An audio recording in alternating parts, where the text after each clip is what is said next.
what happened the last 2 years? You know, we were watching some things that you can't go to work, you have to stay at house, you can't even get out. If you do get out, half the stuff didn't even make any sense. Like I was saying earlier, it was like we're watching a horror movie. You know, like what was that one movie where you can only get out a certain time and people can go out and kill? Is it Purge? What's that one movie where it's Purge, right? Mm-hmm. Yeah.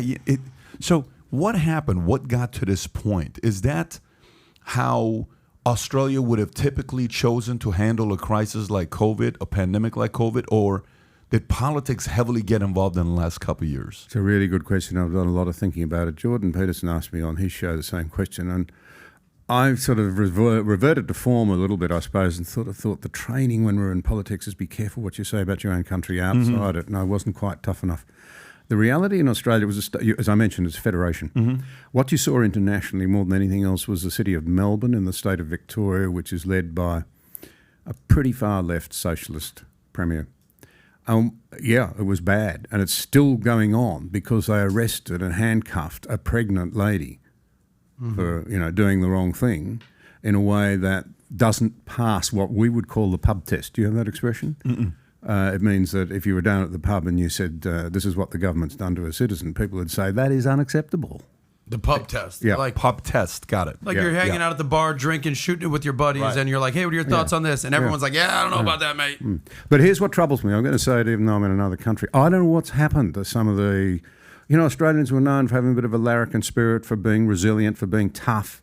In the, my father was involved in the Second World War, the North African desert, the first battle of any significance where the Nazis took a back foot step. It was there, General Rommel against the English General Montgomery. My father was fighting with the Australians. Why do I mention it? Because Rommel wrote in his book that these soldiers from Australia are the finest product of the British Empire. There are none others like them. They were tough, they had initiative, they had resilience, they would fight for freedom, but they expected freedom in return. And I don't quite know what happened. I'm going to say that to you, in the Australian psyche, particularly in Melbourne, that's made them give way to an expertocracy that says, we know what's best for you. And they look like rewarding that father by re-electing him, partly because the opposition's not strong enough. So I can't give you a full answer, but I can confirm to you it is concerning. The biggest state in Australia is New South Wales, where a lot of this idiocy wasn't as bad. But what it was about Melbourne, equal biggest city, it's a true international city that people were prepared. It was the most locked down city in the world. And we now know that the economic and the cultural and social costs were worse than the disease. I don't think you could really argue that point.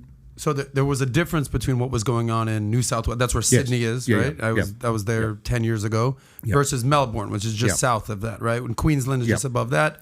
Perth on the left side, most of the citizenry is on the right side of the country.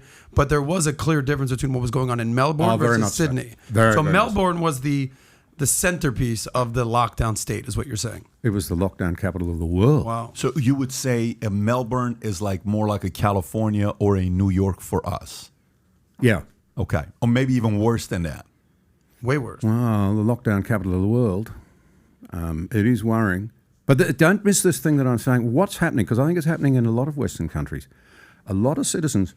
See, the great American model was, let's get this clear, it's about the individual. So the individual, that's your core belief, the supremacy of the individual, and their beliefs should shape the culture and values which were downstream of the individual, and government was downstream of the culture.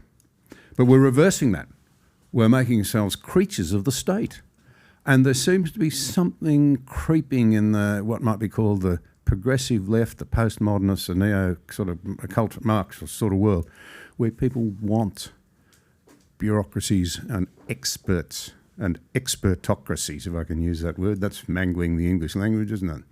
I don't think you probably never mangle the English language in America, but there seems to be this desire for others to tell us what to do. Why, though? Why is that creating such momentum, though? You know, I think it's fear. I think... your American founders got this right. They, if you've got to defend freedom, if you're not really careful, the people will give up their freedoms for safety. So you got to explain what real safety is. You got to explain what freedom is, and we're washing it out of our culture. So if you like this clip and you want to watch another one, click right here. And if you want to watch the entire podcast, click right here.